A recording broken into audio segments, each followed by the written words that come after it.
राज्यातील विधानसभा निवडणुकांच्या पार्श्वभूमीवर सर्वच इच्छुक उमेदवारांनी आपले नाम निर्देशन अर्ज दाखल केले असून वेगवेगळ्या कारणास्तव काही उमेदवारांचे अर्ज हे पडताळणीत बाद झाले। ज्या उमेदवारांना निवडणुकीतून माघार घ्यायची आहे त्यांच्यासाठीची मुदत ही 4 नोव्हेंबरची असणार आहे। 20 नोव्हेंबर रोजी मतदान होईल आणि 23 नोव्हेंबर रोजी मतमोजणी होऊन महाराष्ट्रातील मतदारांचा कौल स्पष्ट होणार आहे। पण त्यापूर्वी आपण वेगवेगळ्या जिल्ह्यातील प्रमुख लढती आणि कोणत्या उमेदवाराची विजयाची शक्यता आहे याचा आढावा आमच्या चॅनलच्या माध्यमातून घेणार आहोत। नमस्कार, मी यशस्वी मुळे। तुम्ही बघत आहात महाराष्ट्र भूमी। हिंगोली जिल्ह्यातील पहिला मतदारसंघ आहे वसमत विधानसभा। या मतदारसंघात हिंगोली जिल्ह्यातील वसमत तालुका आणि औंढा नागनाथ तालुक्यातील जवळा बाजार आणि साळणा ही महसूल मंडळे येतात। सहकार क्षेत्रातील दोन मोठी प्रस्थ असलेले आणि मंत्रिपद भूषवलेले जयप्रकाश मुंदडा आणि जयप्रकाश दांडेगावकर यांचा हा मतदारसंघ। 2019च्या निवडणुकीत दांडेगावकर यांनी माघार घेत आपले शिष्य चंद्रकांत उर्फ राजू नवघरे यांना मैदानात उतरवले होते। आपल्या पहिल्याच प्रयत्नात राष्ट्रवादी काँग्रेसच्या राजू नवघरे यांनी 75,321 एवढी मतं मिळवत अपक्ष उमेदवार शिवाजी जाधव यांचा 8,000 मतांनी पराभव केला होता। शिवसेनेच्या जयप्रकाश मुंदडा यांना 41,557 एवढी मतं मिळाली होती, तर वंचित बहुजन आघाडीच्या उमेदवाराला 25,397 एवढं मतदान झालं होतं। शिवसेना आणि राष्ट्रवादीमध्ये झालेल्या पक्षफुटीनंतर मतदारसंघातही मोठा उलटफेर बघायला मिळत आहे। महायुतीत ही जागा अजित पवारांच्या राष्ट्रवादीला आली असून विद्यमान आमदार राजू नवघरे उमेदवार आहेत, तर महाविकास आघाडीत ही जागा शरद पवारांच्या राष्ट्रवादीला सोडण्यात आली आहे। त्यांच्याकडून जयप्रकाश दांडेगावकर मैदानात असतील। मतदारसंघात महायुतीत मोठ्या प्रमाणावर नाराजी नाट्य दिसून येत आहे।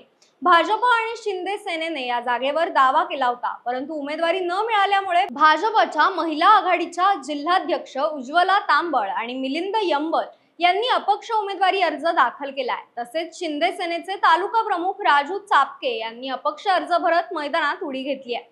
शिंदे गटाचे जयप्रकाश मुंदडा काय भूमिका घेतात याकडेही सर्वांचं लक्ष आहे। तर या सर्वांमध्ये गुरुपादेश्वर शिवाचार्य महाराज यांनी सर्वच बाबतीत चांगलीच आघाडी घेतल्याचं दिसून येत आहे। ते अपक्ष म्हणून निवडणुकीच्या आखाड्यात असणार आहेत। मागील अनेक दिवसांपासून ते मतदारसंघात प्रचाराची राळ उठवत आहेत। लोकसभेत या मतदारसंघातून महायुती पिछाडीवर असल्याने घड्याळ विरुद्ध तुतारीच्या लढतीत दांडेगावकर यांच्या विजयाची शक्यता वाटत असली तरी मतदारसंघात लिंगायत मतदारांची संख्या लक्षणीय असून मराठा ओबीसी संघर्षात मतांचे ध्रुवीकरण झाल्यास अपक्ष शिवाचार्य महाराज विधानसभेची पायरी गाठू शकतात, असंच चित्र सध्या मतदारसंघात दिसून येत आहे। जिल्ह्यातील दुसरा मतदारसंघ आहे कळमनुरी विधानसभा। आपल्या वक्तव्यांनी नेहमी चर्चेच्या केंद्रस्थानी असणारे शिंदे गटाचे तडफदार आमदार संतोष बांगर हे सध्या मतदारसंघाचे प्रतिनिधित्व करीत असून परत एकदा त्यांनाच उमेदवारी देण्यात आली आहे। मतदारसंघात मराठा, आदिवासी, हटकर, धनगर, मुस्लिम, दलित समाजाचे मतदार प्रामुख्याने जास्त आहेत। सर्व जाती धर्मांना सोबत घेऊन मतदारसंघातील समस्या सोडवताना आपण त्यांना नेहमीच बघतो। मागील निवडणुकीत त्यांनी 82,515 मतं मिळवत वंचित बहुजन आघाडीचे उमेदवार अजित मगर यांचा 16,378 मतांनी पराभव केला होता। तर आदिवासी समाजातून येणारे काँग्रेसचे डॉक्टर संतोष टारफे यांनी 3 नंबरवर राहत 57,544 मतं मिळवली होती। यंदाही तशीच परिस्थिती मतदारसंघात निर्माण होण्याची शक्यता आहे। महाविकास आघाडीत ठाकरे गटाकडून संतोष टारफे यांना उमेदवारी देण्यात आल्याने अजित मगर यांनी अपक्ष उमेदवार अर्ज दाखल केलाय। वंचित बहुजन आघाडीकडून दिलीप मस्के हे उमेदवार आहेत। मराठा आंदोलक मनोज जरांगे समर्थक म्हणून बाजीराव सवडकर, संतुक कदम, तर राष्ट्रीय समाज पक्षाकडून डॉक्टर संजय लोंढे यांनी ही उमेदवारी अर्ज दाखल केल्याने निवडणुकीत चांगली चुरस बघायला मिळणार आहे। लोकसभेला महाविकास आघाडीचे उमेदवार नागेश आष्टीकर यांना या मतदारसंघातून मताधिक्य असले तरी अलीकडच्या काळात मतदारांमध्ये सर्वसामान्यांचा आपला माणूस अशी ओळख निर्माण करणारे विद्यमान आमदार संतोष बांगर पुन्हा एकदा या मतदारसंघातून बाजी मारण्याची शक्यता आहे। जिल्ह्यातील तिसरा मतदारसंघ आहे हिंगोली विधानसभा। मागील दोन्ही निवडणुका जिंकणारे भाजपचे तानाजी मुटकुळे हे सध्या हिंगोलीचे विद्यमान आमदार आहेत। पक्षाने परत एकदा त्यांच्यावर विश्वास ठेवत मैदानात उतरवले आहे। मागील अनेक वर्षांपासून मतदारसंघात भाजप पक्षवाढीसाठी प्रामाणिक काम करणारे मुख्याधिकारी पदाचा राजीनामा देऊन राजकारणात आलेले रामदास पाटील, सुमठाणकर यांनी बंडखोरी करत आपला अपक्ष उमेदवारी अर्ज दाखल केलाय। लोकसभेलाही त्यांना संधी देण्यात आली नव्हती, तर दुसरीकडे उद्धव ठाकरे यांच्या दबावामुळे जिल्ह्यात काँग्रेस बॅकफूटवर गेली आहे। लोकसभेला ठाकरे गटाच्या उमेदवारास या मतदारसंघातून चांगलं मताधिक्य असल्याने पारंपरिक जागा काँग्रेसची असूनही ठाकरे सेनेने आपल्याकडे खेचून घेतली आहे।